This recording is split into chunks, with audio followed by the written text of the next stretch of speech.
Hoy, esta noche, quiero hablarle de una pesca milagrosa. Mire, quiero hablarle de un personaje que se desenvolvió hábilmente en el mar de Galilea. Es un lago que tiene 21 kilómetros de largo por 13 de ancho, 53 kilómetros a la redonda y 166 kilómetros cuadrados. Al Señor le encantó ese lago, al Señor le encantó ese mar para pescar, al Señor le fascinó escoger ese escenario para alcanzar hombres y esperó el momento exacto para tocar el corazón de los mejores pescadores de almas que han transformado la historia de este mundo. Denle un aplauso al Señor, se lo merece, la verdad. Y de Él tenemos mucho que aprender. Créame.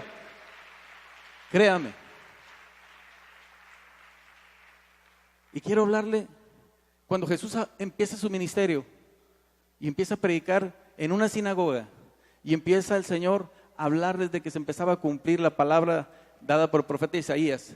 En ese lugar, en esa sinagoga, estaban escuchando a aquellos que habían sido despreciados por los fariseos, por los escribas. Ahí estaba Pedro, ahí estaba Andrés, ahí estaba Jacobo, ahí estaba Juan, tal vez estaba Felipe y tal vez estaba Natanael, no lo sé. Fíjese bien. Y el Señor dice que se manifestó un endemoniado y vino el Señor y trajo libertad a ese endemoniado. Después lo tomaron y se lo llevaron a su casa, a la casa de Pedro. Pero ahí no dice que Pedro le haya aceptado, ahí no dice que Pedro le haya abrazado, no. Se lo llevó a su casa y lo dejó en su casa y él siguió en su mundo. Sanó a su suegra y él siguió haciendo sus cosas. Pedro, siempre protagónico, Pedro. Ponga atención en eso. El Señor empezó a sanar enfermos en la casa de Pedro. Empezó a sanar a los lunáticos, a los locos, a los endemoniados, a los paralíticos, a todos los enfermos que le llevaban el Señor, los estaba sanando. Estaba levantando y estaba transformando su mundo, su entorno. Donde el Señor se paraba había vida. Pídele al Señor que se pare en tu casa. Pídele al Señor que vaya y habite en ti. Pídele al Señor que levante en tu casa al enfermo, al necesitado, al paralítico, al que tiene necesidad de estabilidad. Dáselo fuerte, Señor, dáselo. Porque para eso vino el Señor. Vino a transformar nuestra vida. Y la verdad que Pedro andaba por allá, se fue a pescar y ahí dejó al Señor. Entrada la noche, él se fue. Muy de madrugada el Señor se levantó y se fue a predicar. Él se fue a la playa y la multitud le seguía. Dice la Biblia que estaba Pedro y Andrés, Jacobo y Juan en las barcas. Estaban lavando sus redes. Ahí estaban ellos. El Señor pidió una de las barcas y empezó a predicarle a la multitud. Terminando esto, le dijo el Señor a Pedro: echa la red. En ese lago precioso que el Señor había escogido como escenario para transformar a toda la humanidad. Pero Señor, un hombre experimentado con conocimiento de causa, hemos trabajado toda la noche. ¿Usted cree que alguien le iba a enseñar a Pedro a pescar?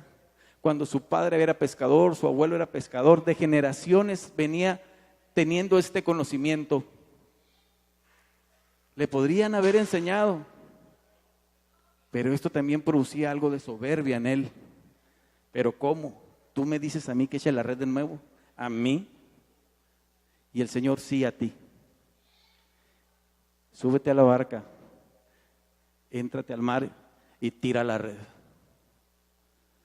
Si ya te cansaste, si has llegado cansado, si has llegado necesitado, hoy el Señor te dice: vuelve tu barca, vuelve allá, sal al mar del mundo. Echa la red, échala. Hay un milagro ahí esperando. Echa la red, no te detengas, no lo hagas. Que nada te detenga, que nada te impida tirar la red de salvación, la red de perdón de pecados, la red de sanidad, la red de transformación. Vamos por esa red y tiremos la red con unción, con poder. La verdad es que Pedro se adentró en obediencia porque tú lo dices, lo voy a hacer. Sí, Señor, porque tú lo dices, yo voy a ir a predicar porque yo quiero ese milagro para mí. Quiero ese milagro para estas almas. Quiero que esta iglesia crezca. Quiero que esta iglesia se multiplique. Quiero que esta iglesia, Señor, revolucione Mexicali. Dale un aplauso al Señor. Hoy es tu día. Arrebata esa unción que está aquí. Hay una unción preparada para ustedes, hermanos. Pedro, con aquella obediencia, agarra la red y la tira. Y empiezan a sacarla con aquel esfuerzo. Empiezan a sacar esa red con esfuerzo. Venía llena la red. Y la vuelven a tirar de nuevo. Y otra vez. Y miren que Pedro es necio y es terco. El temperamento de Pedro así era. Le echaron un grito a Jacobo y a Juan. Ayúdenos, vengan. Hay muchos peces aquí. Allá afuera hay muchos peces. Allá afuera hay muchas almas. Allá afuera hay muchos. Ven, ayúdame. Ven, trabaja conmigo. Ayúdame. Vamos a tirar la red. Apuesta todo por el Señor. Usa todo lo que tienes como lo hizo Pedro. Su barca representaba todo para él. Representaba su poder económico, representaba su trabajo, su tiempo. Toda la noche se iban a pescar. Toda la noche se iban a pescar ellos. Trabajaban duro. En el transcurso del día vendían sus mercancías, pero trabajaban de noche. Qué curioso, ¿verdad? Todo lo que tienes, ponlo en la mesa del Señor. Ponlo en la mesa de Jesús. Señor, aquí está mi cartera. Señor, aquí está. Todo lo que esto representa es tuyo, Señor. Yo se lo he dicho. Todo lo que esto representa, yo lo he puesto a los pies del Señor. Y mire que no me ha fallado. Mire usted que no me ha faltado. No lo hará, porque Él es fiel, porque Él es justo, porque Él permanece para siempre, porque Él no es hombre para mentir. Si Él lo dice, Él lo va a hacer, aunque tú no lo creas, Él lo va a hacer.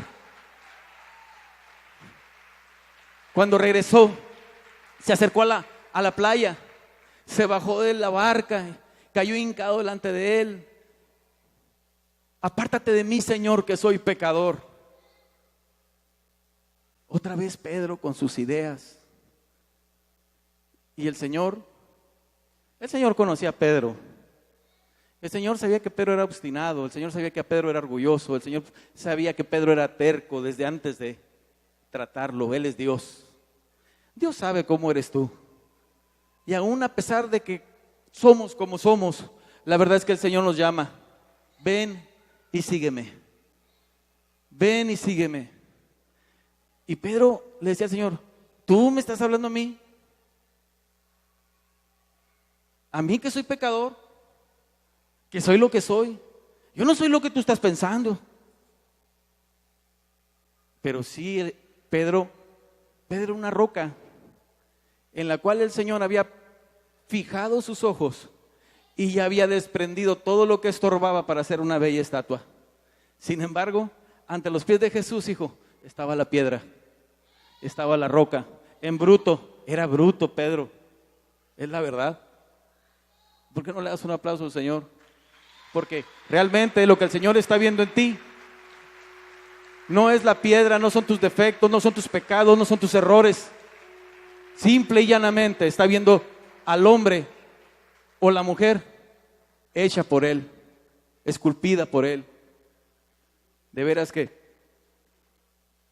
después de ahí, ponga atención. El Señor volvió a ministrar, volvió a sanar enfermos, volvió a liberar endemoniados. Pero dice, ya lo seguían Pedro, ya lo seguía Juan, ya lo seguía Andrés, ya lo seguía Jacobo, ya lo seguían. Y se encontró con los cobradores de impuestos. Y ese fue otro escenario precioso que el Señor escogió. Escogió otro escenario en el que, pasando por ahí, nadie quería a los publicanos, nadie quería a los cobradores de impuestos, porque abusaban de la gente y se enriquecían de ellos. Abusaban, los tenían por traidores. Mirando fijamente a Mateo, le dijo: sígueme, sígueme. ¿Qué miraría Jesús en Mateo? ¿Qué observaría Jesús en Mateo? ¿Qué miraría Mateo en Jesús? Que con tan solo decirle: sígueme, verlo a los ojos, dejó de hacer lo que estaba haciendo, entregó el libro de los tributos, se levanta de ahí y le sigue. Dice la Biblia que fíjese bien, era un personaje principal entre los judíos. Era un cobrador de impuestos. No me refiero a la religión, era importante. Era un personaje importante, aunque aborrecido, era importante. Jesús lo escoge para la tarde. Ya le tenía Mateo un puño de ladrones, un puño de publicanos, un puño de pecadores sentados a la mesa para que Jesús les predicara. ¿Cómo la ve? Eso es lo que nosotros necesitamos, saber dónde ponemos el ojo. Y el Señor viene y nos pone en nuestras manos, nos entrega esos personajes principales para que nosotros alcancemos las almas. ¿A alguno de ustedes le ha pasado?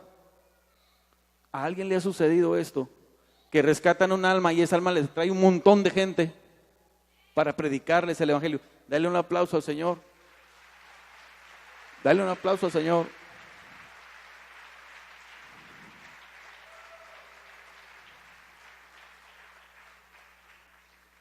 Dígame usted si la casa de Pedro no era popular, se hizo famosa. El Señor se queda con quien Él escoge. Pídele al Señor que te escoja esta noche.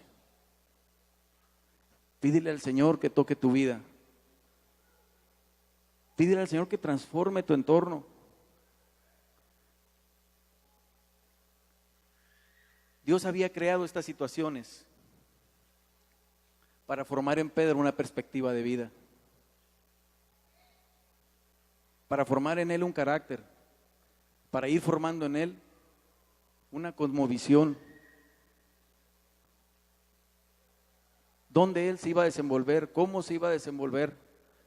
Pedro era inquieto, constantemente está abordando a Jesús. Lean el Evangelio. En la transfiguración el Señor lo llevó y ahí lo tuvo. Y estaba Jesús, estaba Moisés, y estaba Elías, y estaba Andrés, estaba Pedro, Juan y Jacobo también. Y estaban mirando. Y lo primero que hace Pedro: Señor, les hago una ramada a cada uno.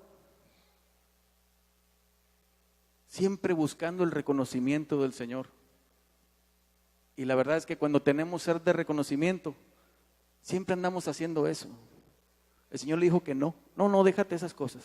Vénganse, vámonos. No hablen de esto. ¿Conocen a alguien así? ¿Conoces a alguien que constantemente se te está acercando? Hey, esto, y a veces es hasta molesto. Pero miren, la paciencia que necesitaba que el Señor le tuviera a Pedro. Paciencia. Le dio un mundo de oportunidades. Lo fue formando, lo fue transformando, lo fue llevando de la mano. El Señor ya sabía que Pedro lo iba a traicionar. El Señor ya sabía desde el momento que estaba en la sinagoga iniciando su ministerio y que Pedro estaba ahí, dijo: ese es Pedro, ese es el que me va a traicionar. El Señor ya sabía.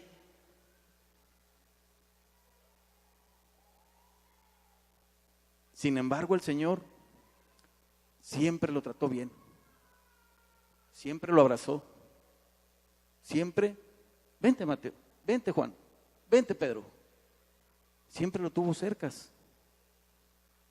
Dios no lo juzgó por lo que él sabía que Pedro iba a hacer.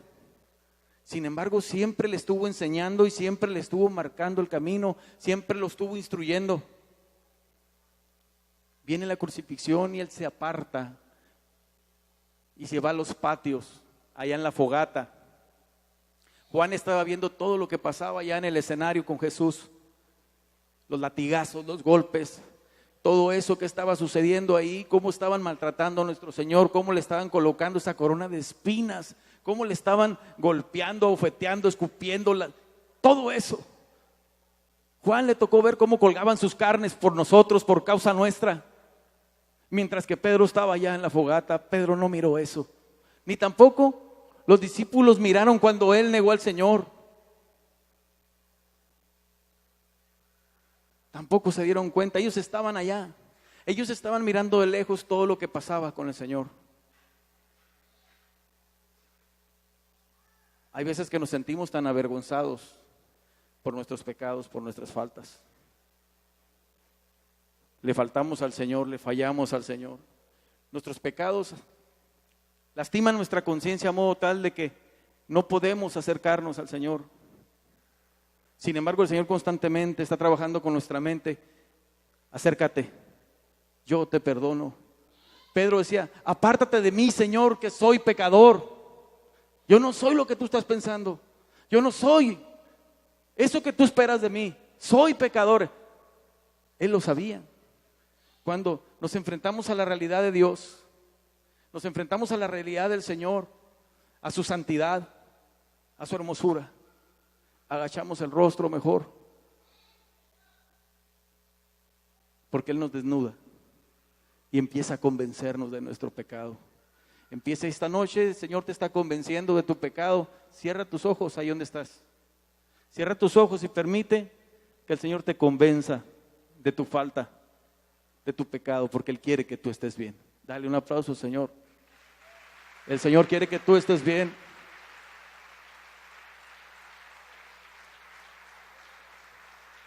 Y Él sigue preparando escenarios. Después de la crucifixión del Señor vino la resurrección. Y en su tercera aparición del Señor, vuelve a escoger el mismo escenario. Vuelve a escoger el mismo lugar. El mismo lago. La misma escena. Los mismos pescadores. Tienen toda la noche pescando de nuevo. Tienen toda la noche trabajando y se repite la escena. Ya estaban cansados tal vez. Tal vez estaban agobiados, desconcertados. Ya no estaba Jesús ahí. El Señor tenía que seguir convenciendo a estos hombres de que era real la resurrección.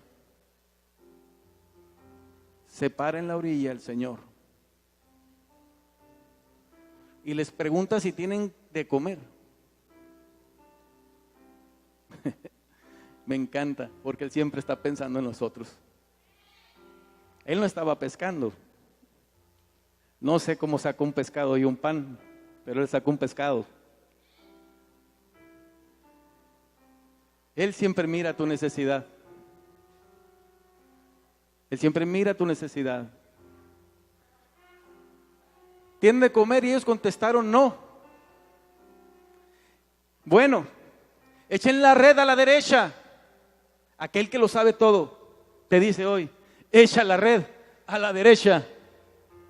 Toma tu red, lánzala a la derecha. Lánzala con fuerza. Lánzala con unción, lánzala con poder, porque Él está contigo. Usa toda la autoridad del Espíritu Santo para tirar esa red. Y aquellos obedecieron y tiraron la red, y todavía no les caía el 20 quién estaba ahí. ¿Quién estaba hablando de la estrategia? Espero que usted esté entendiendo. ¿Quién dirige la pesca? ¿Quién dirige la barca? ¿Y quién le dice hoy que tire la red? Ellos tiraron la red y de nuevo, en una forma poderosa, se llena la red de pescados grandes. Dice grandes. Repita conmigo, pescados grandes. 153. Tan importantes fueron para Juan que los contó de uno por uno. Esta pesca es milagrosa, es poderosa, es para Eliezer. Es para Eliezer. porque Él dirige nuestra barca. Él le ha dicho a nuestro pastor: echen la red a la derecha, echa la red a la derecha, que el Espíritu Santo se va a encargar de cargar tu red. Va a cargar tu red con peces grandes, personas importantes que te van a llenar los hogares para que tú vayas y prediques la palabra y te multipliques con la unción del Espíritu Santo. Juan le dijo a Pedro, cuando mira el milagro: es el Señor.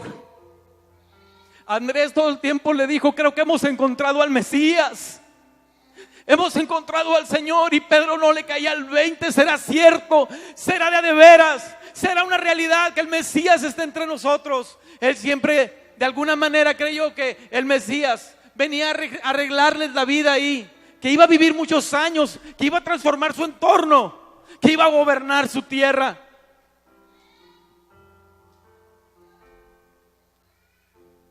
Cuando mira de nuevo el milagro, Pedro estaba semidesnudo. Tomó el manto, su ropa, su capa, pantalón, camisa, llámenlo como quieran, y se viste. Y con tu ropa se lanza al mar. Y él tenía un espacio de 100 metros. Eso fue lo que él nadó para llegar con el Señor. Llegó con el Señor de nuevo. Y él, el que tenía toda la autoridad para juzgarlo, aquel que tenía toda la autoridad para reprocharle, aquel que tenía todo el poder de sentenciarlo, lo recibe con un bocado de pan y con un pez para que comiera.